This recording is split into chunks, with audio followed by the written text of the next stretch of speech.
What's going on, guys? I'm Degidio, and we are back with another episode of the Jaxxon Sports Show. I'm sitting here with the greatest podcast host of all time. Sorry, Rampage Jackson, Twitch.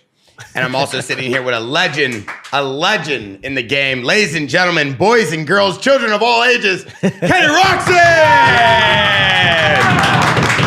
Wow. Man, it's like better than the opening ceremonies at Supercross. We're here for you. We're your biggest fan. It's good to have you here, dude. It's been Yeah, years in the making, man. I've watched this guy dominate for a long time. Good friends of Ryan Sheckler, Steve Astafin, Twitch. Obviously, Twitch keeps getting the best guests over and over again. But yeah, it's amazing to have you here at the Jaxxon Media House. Same. Yeah, thanks for having us. Stoked to have you. Twitch has been ranting and raving all day about your speed, the game that you guys have been able to put together, which is you and Supercross and Motocross. And I know we were able to watch you at A1. I went out there with all the boys. We brought the whole Jaxxon team. We brought Ellie Dela Cruz, one of our athletes in the MLB, trying to really merge all the different cultures of the sport that we sponsor and people. And it was amazing to watch you go out there and rip it. I know I was in your bus before the race, but dude, watching you out there was incredible. I thought it was one of the best races I've seen. Yeah, at this point, there's no wrong race to go to, right? I mean, Anaheim won, followed by San Diego. Like, the racing has just been insane, right? The feedback, and it seems like everybody's super into it right now. And of course, I think it all stems from, there are so many riders right now that are absolutely killing it. And, we had an Anaheim 1 podium, and then you go to San Diego, and there are 3 different dudes staying on there. And it could be the same thing for next weekend, you know what I mean? So, man, it's been fun. I love having, whether it's athletes or actors or whatever, like for some reason, I've always said that in the past, like a lot of people that you wouldn't think of love dirt bikes, and it's really cool. It's cool having them out and showing people and different athletes like what we do, right? Yeah. Because TV just doesn't do its justice. I think with all athletes, like everyone has like a mutual respect of like, how much work this dude's putting in to be up there on the podium and stuff like that. So like even with like baseball, football, like how hard these dudes work. So it's like, I feel like it's easy to respect something when you go to something new. Yeah, you have a top guy from whatever category that may be, and then you're the top guy in whatever you do. You're kind of like in the same bowl of, it's surfing is just as hard as dirt bikes in different ways, but like the competition and like where it's gone and the level, like you have to have a certain mindset to be able to be there and everything. So for sure, it's sweet. Anaheim too, podium, dude. First race, how'd it feel? It was good. Like my off season obviously was a little bit different. I did a bunch of races, and we had a lot. We actually, for me being on Suzuki, we actually changed quite a bit throughout the off season. I'm on a factory transmission right now, and the past couple of years, my bike's pretty much been the same. The whole, like, whatever we developed the first year is what I had kind of, and it was the first time again after a couple of years to get some new parts that actually really helped out. And it's the same transmission as Chad and Dungy did back in the day. I had it in 2016, and then it was made available for me now again. And it's just it's little things like that, like delaying your gear ratios, that can make a huge difference. You know what I mean? I think I've never been a fan of using first gear in Supercross, but a lot of people do. And I didn't, for maybe the last couple of years, but before that, it was never crossing my mind going in the first gear. And then first of all, you can hear about riders are using first gear more and more and more. And with that transmission, and I've been trying to teach myself recently, like I'm going in the first gear where normally my mind wouldn't go into first gear, and I'm doing it on purpose just because it is good to have that juice off the bottom. It's little things like that. We also changed suspension, company again. I'm still with KYB right now, but we have a REP suspension that have been doing a really good job. We haven't even tested that much. We've all made pretty precise changes to the motorcycle, and it can always be better, but I'm a big fan of knowing my motorcycle, whether, it could be not perfect, but as long as I know my motorcycle, I can kind of work my way around it. And then you start going at it during the week. Like you change little things on the bike. Once you have a good base, it's either better or not. So it's pretty simple. And I've been really good. And this week, that's actually came in really handy because most of the time from our teams, all the guys are out in California, and I haven't been here at all since I stole my place in San Clemente. And just being here after a long time actually worked out great. The weather's terrible at home, so it worked out good. We actually got snow. We got snow in Florida. This is not what you think of. It's more up north. I'm in the middle, but it's still really cold. And for whatever reason, I keep talking about it. It could be in the high 40s, mid 40s in Florida. And I don't know if it's a humidity, but it's like frigid, dude. And I have become such a pussy when it comes to cold weather or like the medium cold weather. You know what I mean? Like, oh man, it's been miserable. So I'm actually kind of glad I came out here. And it's we've actually had good weather since you've been out here, besides the wind and stuff like that. But it's been warm. Like no rain yet. I heard maybe some rain this weekend. We'll see. But yeah, it's been a dry one for us for sure. It's honestly been a nice change of pace. Not happy like going racing, at least for the first couple, going racing and it being dry. Yeah. Because when you look at if you look at the racing back in the day, like 05, 06, 07, 08, like the tracks were pretty hard packed. You know, people were moving around, and now in the last couple of years, they have been so soft just because East Coast, West Coast, everybody's getting snow and so much rain. Yeah. And like literally you're going for the prayer every single lap just to not go over the bars. Like it gets so gnarly, and it's actually been very refreshing that the tracks have been a little bit more put together. I guess they've been holding up a little bit better than in the last couple of years. Yeah. You like the track layout so far this year?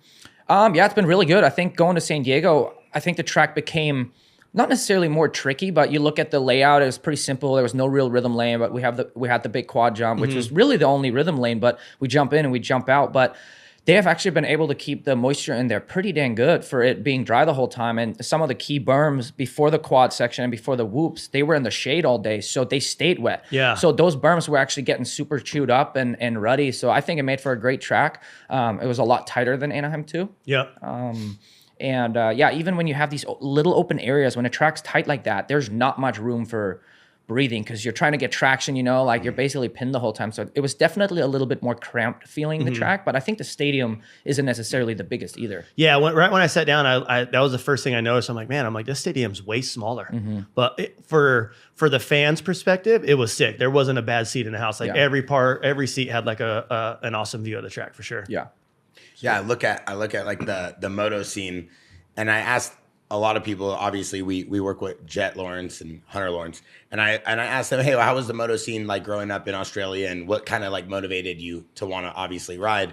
And Twitch always brings us so much insight when it comes to riders. But like for you, growing up in Germany, what was like the motivation to want to become like one of the best ever in supercross motocross? Well, so my dad actually, when I was born, we lived on property and we had a little track. My dad had a little team and they were all locals. Like my sister actually raced quads, and we had a couple of friends that lived really close by. And I think it was, you know, Eastern Germany was very motorcycle oriented. And then, how rad would it have been if you would have became a quad racer? Dude, that would have been sick, right? And funny enough, like one of the winters, like there were a few years where it was really bad weather in Germany. Like we had, you know, almost not 3 feet of snow, but like enough to where we took ATVs and quads out. We were towing each other we had fire hoses. We were building jumps on the snowboard and everything. And because it was so harsh in the winter, my property or my dad's property was supposed to be kind of like a Suzuki hub where people can come and ride all kinds of different bikes. Like we just had bikes to ride, 250, 450 quads, whatever.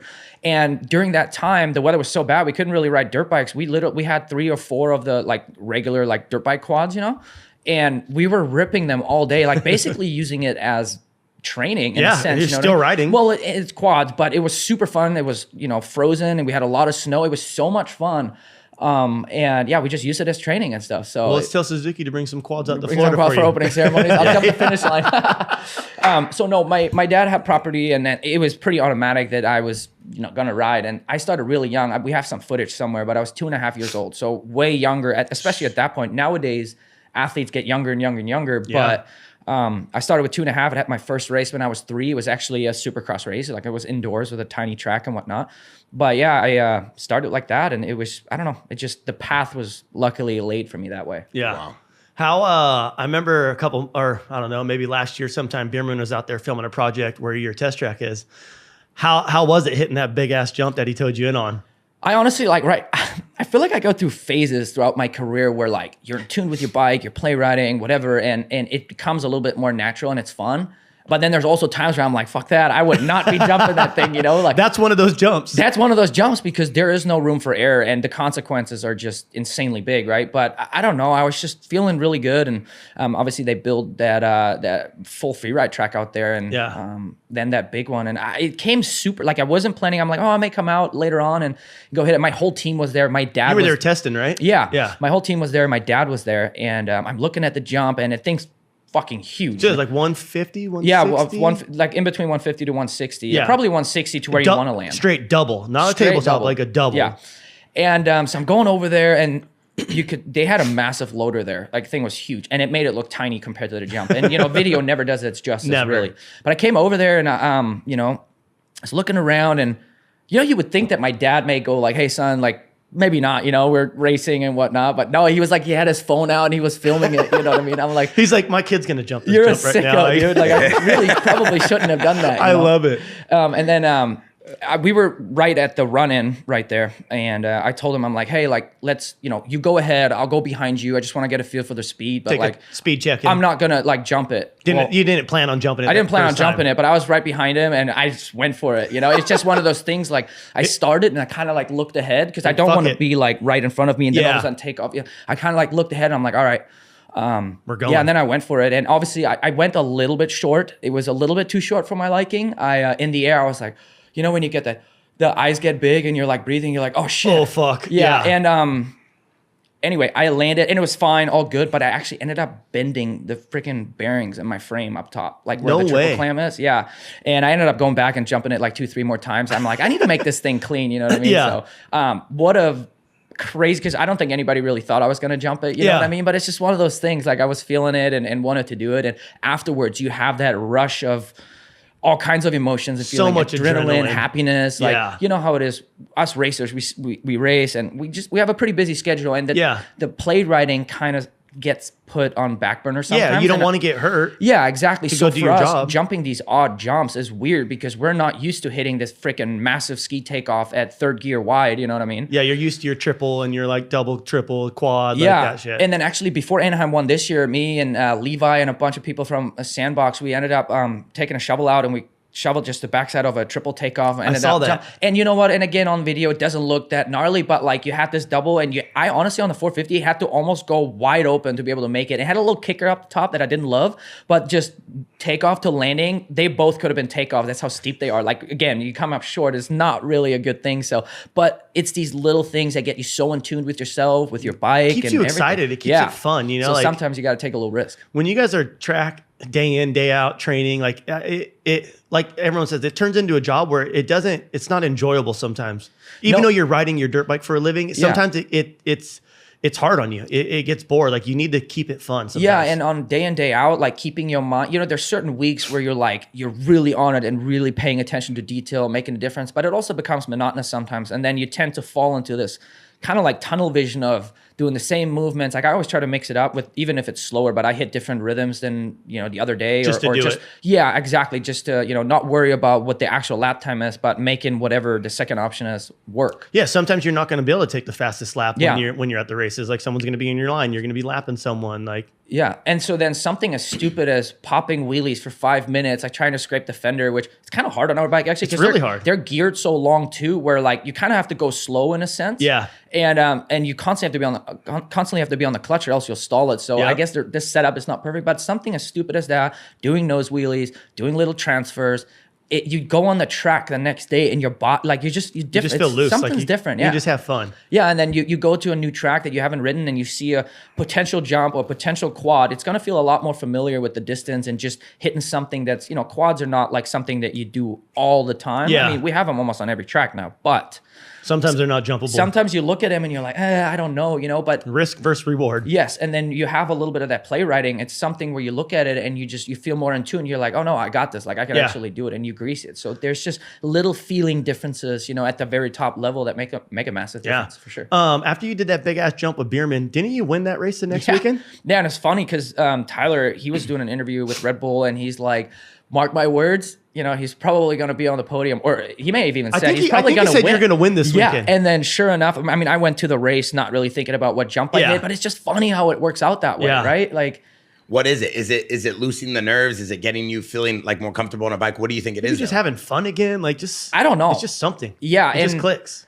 With something like that, maybe it's just the black and white picture of like, this is exactly what we were talking about. Because for me, like I'm not really thinking about it. I'm putting in all the effort to be there. And then it just ends up happening because it's not a sure thing. You don't just jump big jumps and be like, oh, I'm going to do good this week. But it's just this internal something that you have. And it just ends up being that I won that one race. And especially on Suzuki again, like it's black and white right there. I can't even explain why or how or what. It just happened. It's what we talk about. Yeah. I mean, Twitch has talked about forever about the aspect of the business side, right? And we talk about all the different people that have been involved in careers. And I know Twitch was really going to dive deep on some of that. But you have been an athlete and a competitor for so long. And, I've known you for a few years, but now being able to like watch you in person, like at A1, like the game is at a whole new level this year. The season is incredible. The racing is incredible. You guys are all incredible with the talent that's out there. Does it feel like this is a different year for you, for the competition, for the sport in general? Yeah, mainly I feel like as the older I get or the further along I get in my career, I just try to keep it simple and not overthink it. So I think that has changed a lot. Like I've been not off the radar, but kind of off the radar a little bit. Like I wasn't really talked about much. And I honestly kind of like that. I'm like sick. Like I've just not been, I've been living my life, and something besides dirt bikes is having a family at home, getting frustrated with the kids. Like it's all sometimes a welcoming distraction, right? Yeah. And then, this year the field is just so stacked. And I feel like also everybody is at 100% at the moment, like Tomek is maybe as good as ever. Yeah. The Lawrence brothers, they'll get there in a heartbeat, you know? I don't think it was as panicky, or that nobody had to make it as panicky as it really was with the odd ride at Anaheim 1. Yeah. But then, Anderson, I think everybody, Chase, everybody's firing on all cylinders. Webb looks good this year. Like everyone's riding good this 100%. year. 100%. So starts, and there's just so much, nobody wants to give anybody a present, so it's just hard racing. And it's just brutal. You can feel it, in a sense of everybody's in tune with whatever they're doing. And I think that's why we see this great racing right now. There's just, the level has been pushed, and everybody tries to follow whoever is the best at this very moment, right? That's why we put in the work. And I think it's been pretty good throughout the off season. Nobody really got hurt or whatever. And granted, the off seasons get shorter and shorter for most guys, right? Dude, I was giving Chase shit because at the press conference he was like, "Yeah, it's been a long off season." I'm like, "Don't say that. They're gonna make it. They're gonna add more races. This is literally the shortest off season we've been having. Back in the day, the races stopped earlier, and you had a longer off season. Yeah. I'm like, don't say that, dude. Obviously, I'm on a different schedule, but I'm like, why would you say? Yeah, you didn't even go race outdoors last year. No, why would you say this was a long off season? This was the shortest ever in general. So you've had some pretty gnarly injuries throughout your career, like career-ending injuries. Like how hard was it coming back from that? And then, did you think you would win again?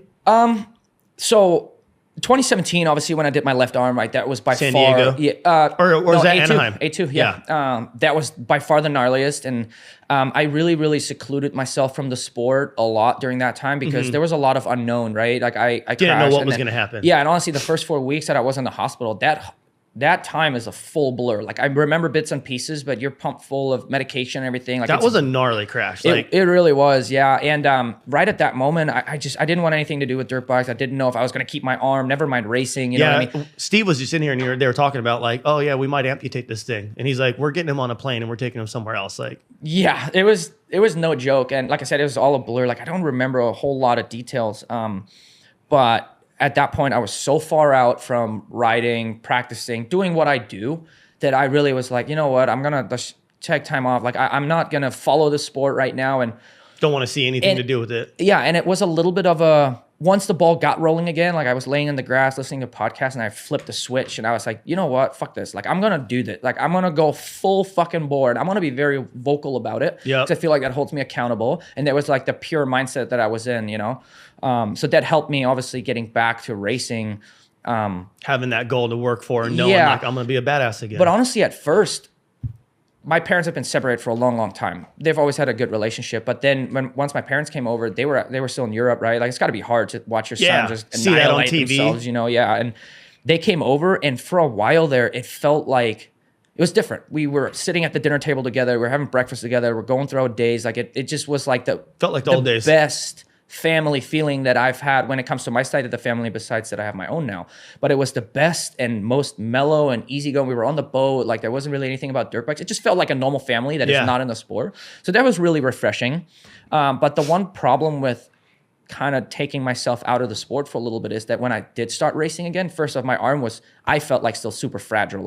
That year, it healed for years afterwards, actually, to where it became stronger and more stable and whatnot. So I started racing, and it was very wrist brace, but my elbow was skinny. It was gnarly. I couldn't believe that I was actually starting to race already. But where I was going with taking myself out of the sport for a little bit is that when I started racing again, I felt like I was gone for 5 years. I felt out of it. The week before Anaheim, I was having gnarly butterflies, adrenaline rushes. And normally we do this year in, year out. I've been there a million times. Yeah. And so I don't know, I just started racing and just felt like I had to relearn everything. I just felt like I was gone for longer than what I really was. It was a gnarly crash. Yeah, I remember we just literally, like Twitch said, we literally just had Sheckler in here and Steve Astafin and Twitch, and we did a full podcast about like the history of action sports to kick off this new page, Jaxxon Sports. It's like everything moto. And Steve was telling us that they literally were trying to amputate your arm, and he called and then had to fly you to another hospital. And right when you guys got there, the doctor said like, if you waited 30 more minutes, the arm would have been done. Yeah, so I was in a hospital in Irvine, and it was the next day. Obviously, I fell asleep or something. I made it through the night, and they kept kind of pushing the surgery back. They were like, hey, we got the plastic surgeon and everybody that needs to be there, they're there. But like, it kept being pushed back. And I don't think, something must have not felt right, because we were making calls up to Stepman Clinic, to Dr. Viola, that then, you know, once we made the plan, like, hey, we got to get on a private jet, because I wasn't able to fly commercial by any means. So we had to get up there as soon as possible. And then the plane ride was miserable. You know how it is. You have an injury, you go on a plane, what does it do? It swells up, it gets stiff. Sucks. Well, dude, I was in like, at that point, I really felt like that's probably where my pain was the worst, being up there. I wanted to kill somebody, because you're just sitting there, right? And if you're on the plane, I don't even remember how long the flight was, 3 hours, 2.5, I don't even know. When you're hurting really bad, 2.5 hours is a like long time. Yeah. So it was a miserable plane ride. We got to the hospital, and then I got put into surgery right away. And the thing was, I mean, I destroyed my wrist, my ligaments, my radial head of my elbow was sheared off. I actually have a donor piece in there. So besides all of those injuries, I had compartment syndrome, and the muscle swells up so bad that the blood gets cut off to it. And when the muscle's dead, when the muscle's dead, you ain't bringing it back. So it was like right on the verge of like becoming a real problem. So they ended up cutting me open and kind of, you know, let everything swell down and relax. But when the doctor came in, he was like, yeah, dude, like you did a number on yourself, man. We almost had to, you know, look at some other procedures, you know, but luckily they did what they did. And I mean, right now he's done an amazing, absolutely phenomenal job, because my arm was pretty much gone. And of course also because afterwards I went full bore with PT. Like I had somebody live with me for pretty much 2 years straight. Doing just PT, work on it every day. 2 times a day. And even when he wasn't doing it, I mean, in the beginning it was limited, right? Because I had an external fixator. Yeah, you could only do so much. You can only do so much. But then once that, down the road, once that kind of came off a little bit, like your sensation in your arm, like everything is different, right? I had nerve damage out here. But even when I wasn't working with a professional, I did my own stuff. Like whether it's like moving the scars a little bit, just to keep everything mobile. You don't want anything to get stiff, right? So I was really just for sensation, taking all kinds of different objects and just started, you know, massaging my arms and for blood flow, for all kinds of stuff. So it just was constant work. Yeah. What year was that crash? 17. And then what year did your arm get stuck in Webb's wheel? 18. So that was actually, to me, one that was gnarlier in a different way mentally, because you see it coming. You got knocked out on the other one, right? No, I did not get. I didn't get knocked out on any of it. Actually, the fact that in 2017, the way I crashed, that there was nothing else that was wrong was mind-boggling, because I absolutely slammed into that little jump. That was gnarly. Yeah, it was gnarly. But my head, I wasn't out. I wasn't seeing stars. Nothing hurt but my arm. Damn. So then you do all this work to come back a year later, and then I'm about 4 races in, or I don't even know how many races, 3, 2, 4 races. Yeah, it was really the beginning of the season. And I'm really just trying to find my feet, right? Like my bike was super soft, and I don't know, I just was kind of like out there in a sense, you know? But my mindset was like, I'm gonna come back and I'm gonna fucking win. Yeah. Obviously that wasn't gonna happen, and I kind of knew it, but I had to have that mindset to get the absolute best out of myself. Have to. So then that happened. I just got on the throttle on the inside. I wanted to make an aggressive pass, and as my rear slid around, I think I hit a rut, and it just grabbed it and hooked up and just kind of like ripped my hands off. And then how unlucky that my hand literally just went in between the swing arm right there. And I remember, so right then that happened, and I'm sitting there, and my arm, I'm like, oh no. It was like really bad, like hurting really bad. Yeah. And I kind of had like, you know, when you have those few seconds of like, I don't, not that my life flashed by me, but I'm like, what did I do? You know, because it's been a year. I wasn't anywhere near where I wanted to be. Now I'm out again. And I knew right away my hand was absolutely destroyed. So it was like a big F you know what I mean? To myself, I'm like, what did you do? You know, and I was in the Alpine Star medical crew, and they're like, oh, it may just be a metacarpal. Like, you might be good in a week or two. And I'm like, if this is just a metacarpal and maybe like a little fracture, whatever, then I don't fucking know, but it hurts. Like, it is really bad. And sure enough, dude, I shattered my 2nd and 4th metacarpal. They were all dislocated. My ligaments were off. My thumb was badly damaged. They took a bone out because it wasn't healing. And like, I just did an absolute number again on myself. Could you imagine how much worse that would have been? Like if his throttle would have stuck wide open, bro? Like that's what my fear was when I seen it. I'm like, oh fuck. Like, well, and honestly, like, because you see it happen so many times when bikes fall over on their throttle side. think about it. My hand would have just gone in the spokes, and then like it could have just been sheared off. Yeah, literally. seriously. Know, right? Like mine slid in like that. Like it like ripped your jersey off. I was like, yeah. Like instantly we were like, oh shit. Like everyone was tripping. It definitely hurt because there's not a big gap, and the hand is not supposed to go in there. So mine just went wow in and out, right? And I'm like, oh no, But if it would have been in the spokes and like just the leverage of everything, like or even in the sprocket, like anything, like it's so gnarly. Like how do you even mentally come back? Like why? How? I can't even process that. Like how do you? You know how he comes back? Because dirt bike riders aren't pussies. Right. Amen. Straight up. Right. Amen. Straight up, dude. I wish everybody had that personality in this place. I mean, it is kind of funny, right? Because we deal with injuries so gnarly much. injuries. And gnarly injuries, not just like, and in some other sports, like something that we would consider like not that big of a deal. It'd be like, oh, injured and coming back from injury, like it's a massive deal, right? Yeah. And it's hard for any sport really, but like we definitely have something where I think most other sports, they would probably just not be able to do or keep going, right? Just quit. Like, so, I'm done. Yeah, it's definitely. That's too scary for me. Yeah, like I'm looking up like a lot of like the stats and the analytics too, and we were pulling up some previous things with Wayne and the team here about your wins. And a lot of people talk about being a vet. He's a vet. He's a vet. He's a winner. He's a world champion. He's a vet. And that term gets used a lot in sports, but they normally use that term for people who are on their way out. But it seems like you're racing better than ever. Yeah, I would agree with that to an extent. Obviously, before all the injury bullshit, that's kind of like when I was at my peak. Like I just felt like I was confident. I had no issues. I was young. I was recovering. I was putting in a lot of work, super hungry. So everything was good. Well, then after all of this, like there definitely came some hard times, and you don't know, because at one point everybody was retiring at age 27. You know what I mean? That's like almost 4 years ago for me. Meaning, at that point, like I was definitely there in the past few years where sometimes I was like, you know what? Like I don't know if I want. I kind of just want to be on my own. I want to be at home and this and that. And but I also understand that retiring, it's a little bit of a scary thought. That's for sure.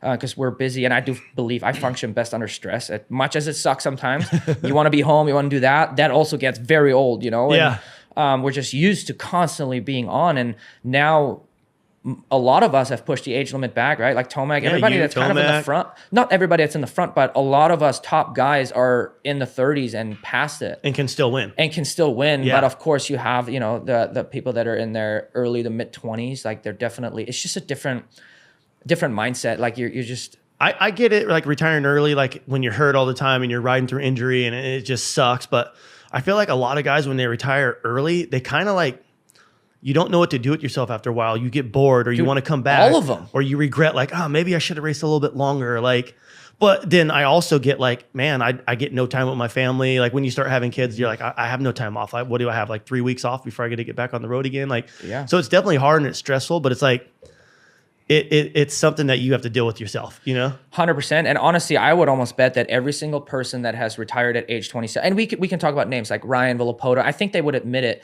Even RC back in the day, Dunge, like they all say like, no man, don't retire, like in a good spot. Keep going. They would do it differently now that they have been out for a few years, some are longer than others. Mm-hmm. But we're still, I guess there's just something to be said that everyday grind, like we're kind of addicted to it, as much as it sucks sometimes. And I just think so too with our sport. Like we have so many, that's why I stopped riding motocross. We have so many races, right? So like if you're a professional for 10 years, it feels like maybe like 20 years in other sports, because it's that gnarly. And our bodies age in dog years. Dude, for real.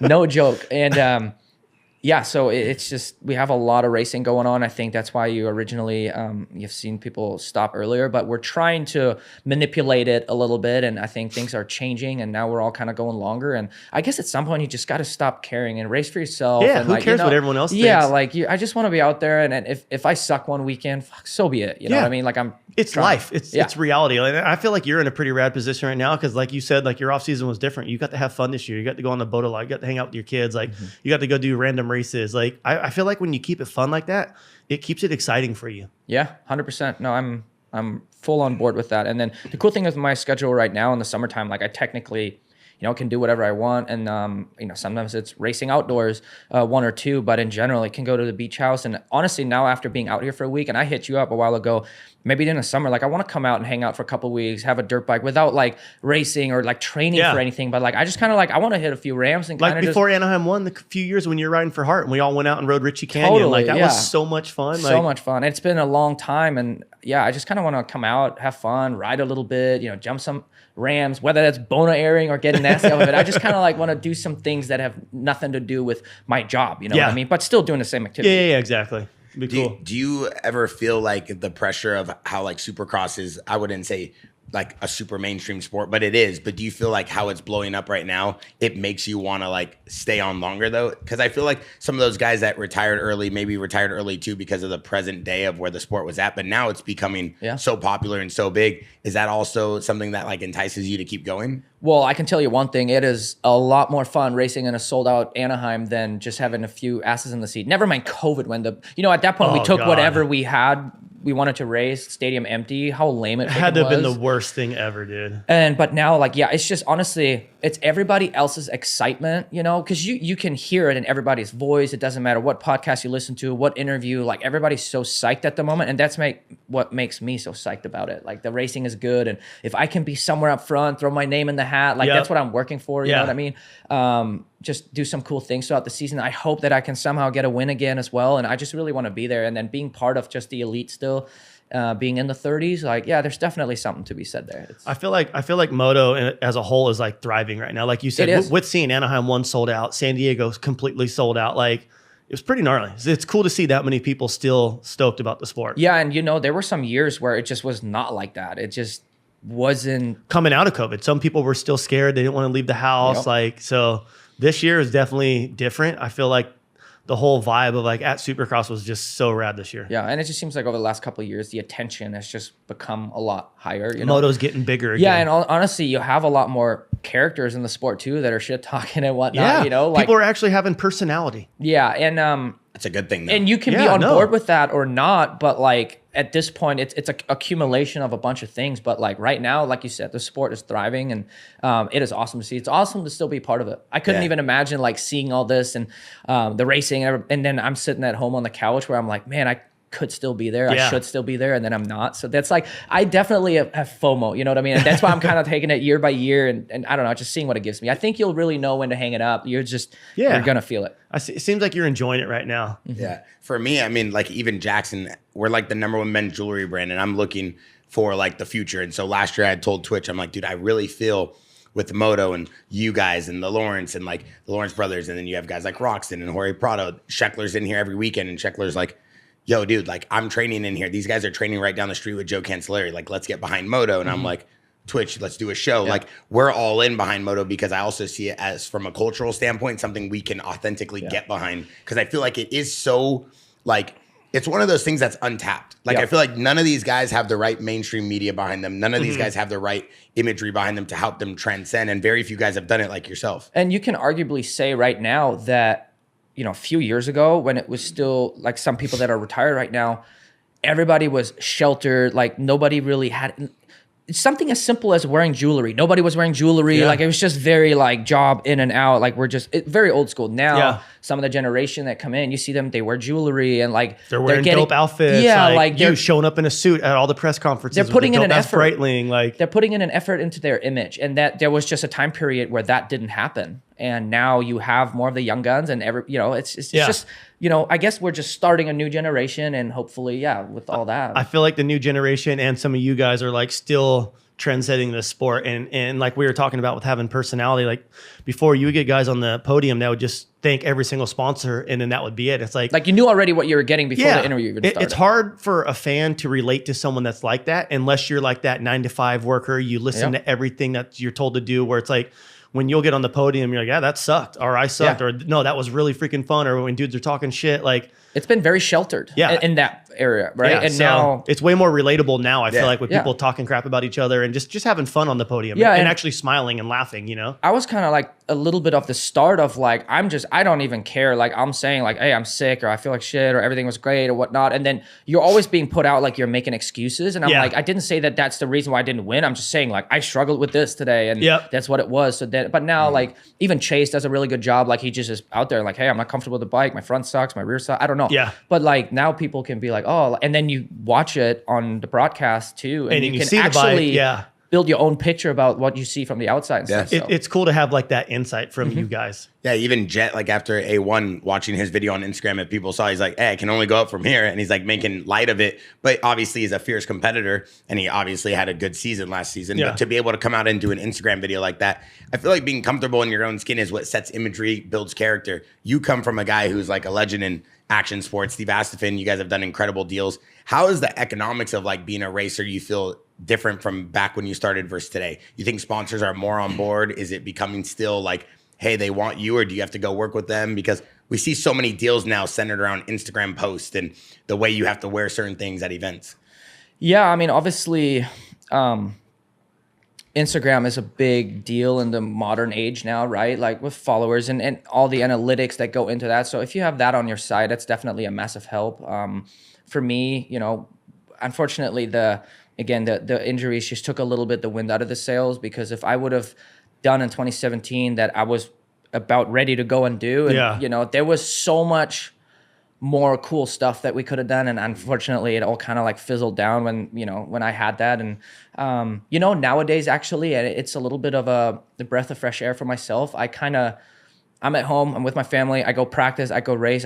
For me, it's all about results. Like I want to have good results again. I don't really care about anything that's outside, and I love doing cool shit, don't get me wrong. Yeah. But it's nice to have that mindset, go and perform, and then, you know, when Steve comes up and we can do something cool with companies and whatnot, that's a massive, like that's just a bonus at this point. But your mentality as a racer just changed when you're mid-20s, and you know, you're just a little bit more like, honestly now I like being at home, not gonna lie. Like I love being at home. Back then, like I'd go off and play golf, and then we would have appearances and we'd do some, and there's all the time and place for it. But now it's just the characters, everything changes a little bit. But Jet is probably in that stage right now. Yeah, he likes early to have fun. 20s, like loves cars, loves this, loves that.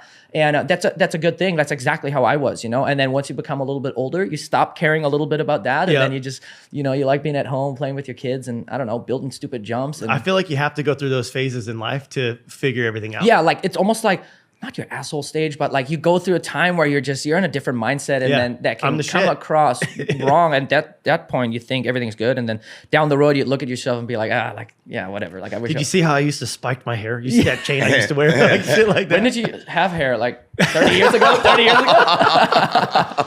We're going there, huh, Ken? Damn. He hit you with that one, huh? Well, but he's got beautiful tattoos. Yeah. I've honestly known you with being bald. Yeah. Seriously. I've never seen you with hair. Yeah. I've shaved my head since I was like. Did you shave your head even before you were? Did you lose hair, or did you just shave your hair? No, I just shaved. It's a little thinner now for sure, but I've shaved my head since I was like 16, 17. I've never seen a video with you with hair on. I just got tired of washing all the time. I was riding every day, and the hair would always stink. I just shaved it all the time. Yeah, that's funny. That's nice. Now I just bick it all the time. One thing I want to, like, a little behind the scenes. I feel like a lot of people don't get to. You're still a dickhead. How good he's so Likewise, nice. dude. I would have nice. called him out too. You should see our messages. It's constant. Oh, this guy, he'll send me a text message at 7 a.m. Hey, good morning. Hey, what's up, Twitch? F you. Yeah. Thanks, Oh, no, bro. 100%. I'm like, hey, appreciate that, brother. You have a good day, too. Good day. Like, I feel like people don't get a good look behind the scenes, like the average race fan, and even people who watch our podcast for MMA or skating or surfing. And we do kind of have this translation between multiple cultures right now. I got to, have the opportunity to go in your bus before the race with Steve and Sheckler. Sheckler was on the crutches. We went to go watch Twitch early at A1. And you're kind of chilling in there. You're eating like pasta or something. You're relaxed. And you're very calm. Like, it seems like you have a good grasp on why you're there. You're in the moment. How hard is it for like these people and these racers that are new? Like, say a guy like Jet and Hunter, they've won, they know what it feels like to win. But do you feel like with all the pressure of them being new to the scene kind of and being younger, that they're faced with, they were doing meet and greets and they're walking around and having to take care of the sponsors and they do a phenomenal job at Lawrence Experience. Do you feel like there's a difference in how certain racers kind of prep for a race? 100%. And honestly, me included, it changes from weekend to weekend sometimes even. There's times where My main goal right now, and even after Anaheim, the qualifying, like I was terrible in qualifying, but I was super calm. And I told Larry, I said, my team manager, and I said, hey, I'm not worried about the time. Like I know how to race. Like I've been here before, like many times. And so I was really calm, really relaxed. I really wanted to, go down to the main event, to the heat race. And I just like basically had nothing bother me. Don't let anything bother you, right? But then there's other weekends where if you're a little like just slow and just like kind of sluggish out there, sometimes you have to kick yourself in the ass. And then my mentality changes, like depending on what I need that night, right? For the most part, now I'm trying to stay super, not zen, but like I'm trying to stay pretty relaxed. And, that's why it was cool. You guys come in. I haven't seen Ryan in forever. And just vibe out in the bus and just be in a good mood. Exactly. And just think of something different than racing. And in the end, when it comes to a race weekend, I always tell myself it's 6+1 and 20+1. So I have a really hard time getting into the zone when we're practicing and qualifying. It's just when it doesn't mean anything, and it's a little bit of an automatic thing. So I'm like, as soon as the night show starts, that's when I kind of switch my whatever I need internally. That's when I switch it on and I'm super focused when it actually like means something. You can race. Yeah. With the, what'd you say? You qualified 14th? Yeah, the last qualifying session I was 14th, but I messed up a couple of laps. I put myself in a shitty position.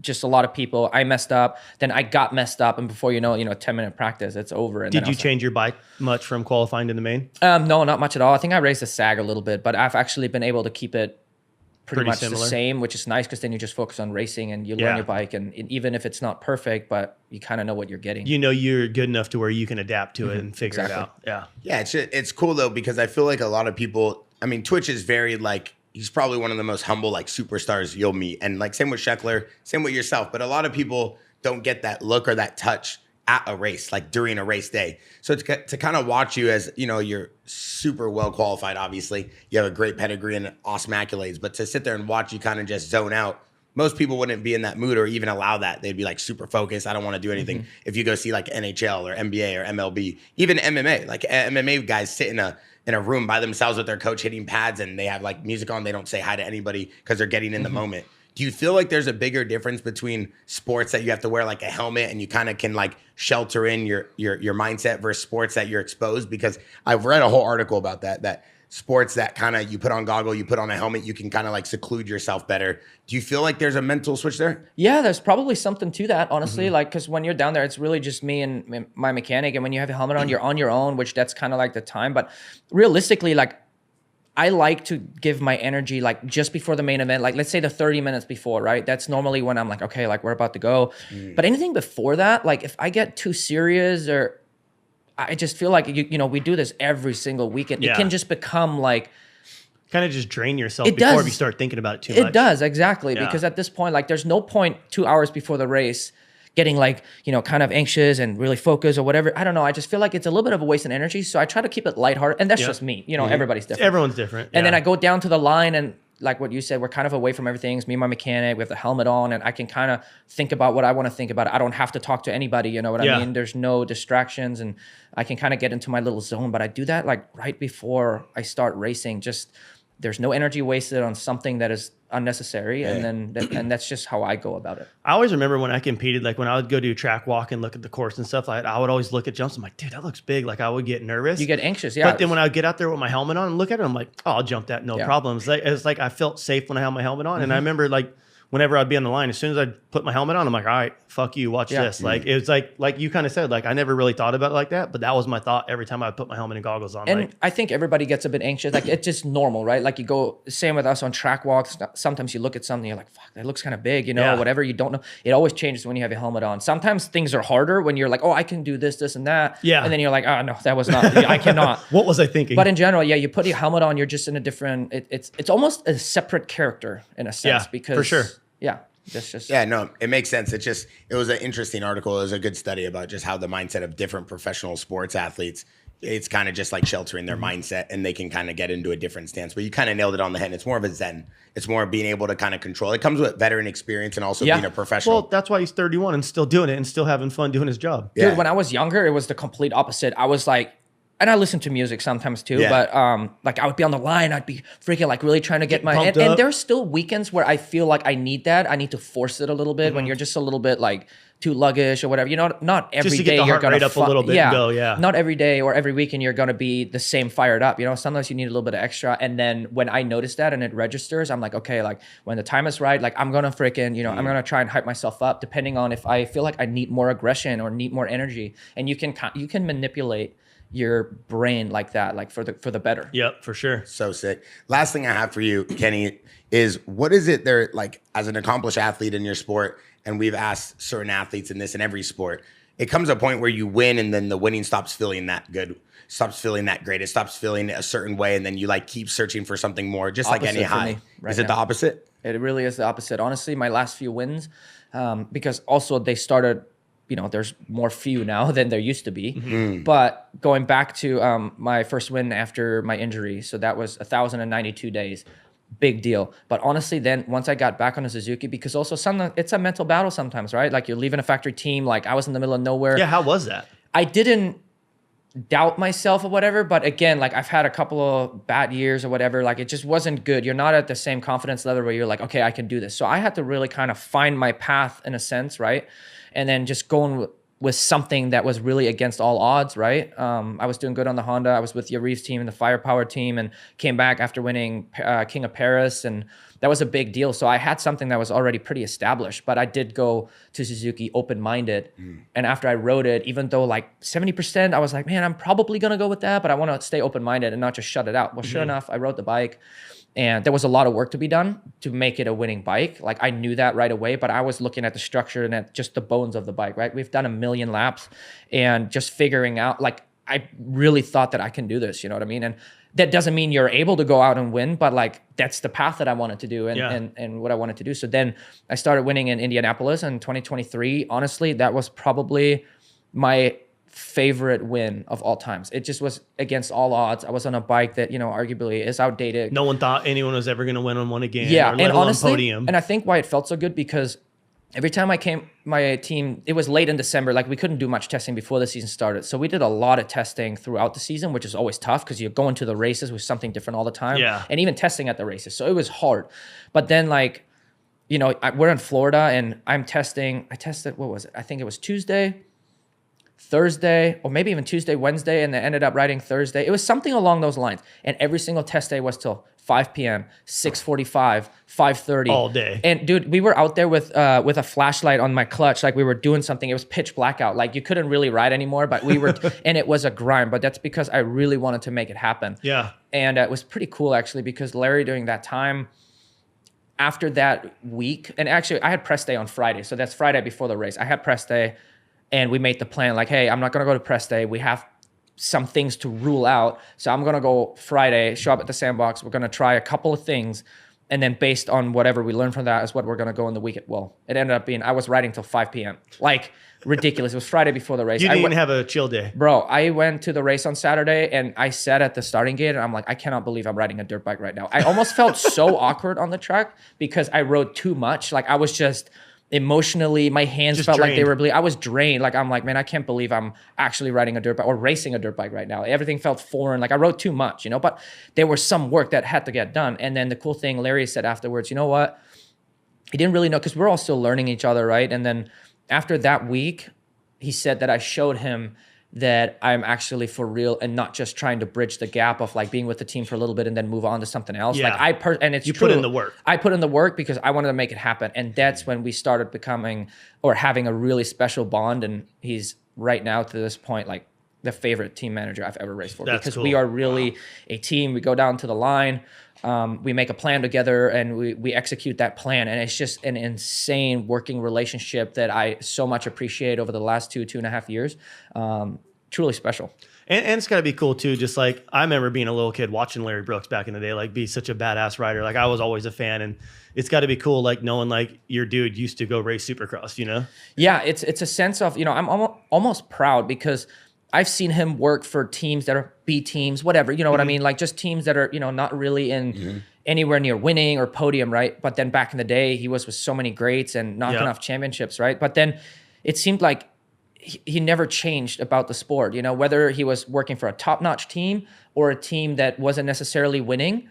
He was there for the love of the sport. So then I came in, we established our relationship, And then I am able to give him whole shots, podiums, wins after so much work we've put in. We've put both our minds together, and there is no factory or you know, certain dyno testing and like all the resources that a factory team really has. Yeah. It's really just us putting our heads together. That's cool. Our people, you know, people that built the motors, twist up development, like it's just us, and we brainstorm, we come up with a plan. It just feels a lot more personable, more probably. personable. Less people around, 100%. like tighter circle. Better connection. 100%. Yeah, that's cool. Yeah, and then the last thing I got for you is there anything you want to do before you leave the sport? Anything, any accomplishment, anything that you feel that a stone that you really want to turn before you leave? You know, I've never gotten a Supercross championship, and that is so far out there. I understand that. I know that. But honestly, like even just like this year, and for however much longer I race, I'm gonna try and do this more and more relaxed with more and more wisdom, and I'm gonna try and just take everything that I've learned in the hard times and the good times, and care a little less. But like I honestly want to be in the championship hunt, and I'm just dreaming about it, right? And so, but for right now, we're at Anaheim 2. It's the third race out of the year. I know it's super early, but we're in it, and right now I'm living and enjoying the moment of like, hey, like I want to get a championship. Like I want that from the bottom of my heart. Is it going to happen? I don't know. The percentage is small, but I'm going to fucking try. You know what I mean? I'm going to go for it. And I'm just in a good position right now. And I'm really just seeing, so whether it's a championship, you know, I don't want to say that because I'm probably going to get shit because you're like super far away from a championship. You're on a Suzuki. And I'm dreaming about it. And I think that's what it's all about. So as long as I believe and I'm working my way towards that, we have so much racing to go. And even if there's a bad weekend, like I'm not going to let that be the anchor to drag me down and just kind of go, because we've seen it in the past. People make mistakes, win a championship, and it's possible. And we are so many good riders right now. It can shuffle back and forth all the time. So look at Sexton. Anaheim 1, win, and go to San Diego 16th or something like that. Well, he ended up being 6. He did. He pounded forward like crazy. But 1 and 6. Back in the day, it was 1, 2, 1, 2, the same guy. Exactly. So you You're couldn't always make up top any 3. times. You couldn't make up any points. But I think now there is a possibility. Anything can happen. Exactly. And I think a guy with your history and experience and pedigree, bro, I think that's not far-fetched. No. So anybody who says that is kind of high. Listen, first of all, I want to say thank you for coming to the Jaxxon Media House, sitting down with me and Twitch. Yep. Phenomenal career so far. I know it's not even done yet. And, you know, I want to see you win. I know you're friends with all the boys and you're friends with everybody, and you've obviously laid the track for what you've done in life as a career, as a profession. And so it's exciting to see you still out there competing and doing the best you can, but also being elite. It's always exciting to watch a guy that you've been watching for a long time dominate a sport, still being the best. I'm not going to compare it to LeBron James. I don't want to get killed, but it's the same concept of seeing a guy who's older, but can still outperform half the guys that are younger. And honestly, there's something in any sport. If you have somebody to root for, a team that you've known, or somebody that you've known for a long time, it is so much more fun. You're so much more into it. You're pulling for 100%. the guy, you know what I mean? Like I as a fan or a spectator, you know, it's got to be a lot of fun, and I appreciate it. Yeah, and just to touch on that too, I'm sure you'll appreciate it. We got there, and obviously Jet and Hunter are part of Jaxxon and Santo Studio, and you know Jet's been doing phenomenal for us, and same with Hunter. So we went there for them, and then Sheckler's like, "Yeah, I know we're here for the boys, but I'm telling you right now, Kenny's gonna put on a show." He's like, "We got to go check in with him." And then right when the race started, I was actually sitting with Steve and Sheckler and Twitch and everybody. McGrath was with us, Villapoto, Ellie Dela Cruz, my family, and Steve's like, "Told you guys," and then Sheckler's like, "Dude, he's good." And I'm like, "Yeah, I know that, guys. I'm watching the race, dude." So it's always cool. But I can see, you know, since I'm older, and then there's some I get ranted on because I'm not doing as well or not winning at least, you know what I mean? And then sometimes you don't know what you're getting from the guy, but then, you know, it's funny because the guy that's actually talking crap on you doesn't even ride a motorcycle, or he rides a quad. You know what I mean? Or he rides a quad. Yeah, it's like no one that's like. Could have been me. It could have been. Listen, bro, I appreciate you coming. I'm Bear Degidio. This is Twitch. Kenny Roczen. You guys are watching Jaxxon Sports Show. Make sure you leave a comment, subscribe, let us know who you guys want to see as the next guest. We're out.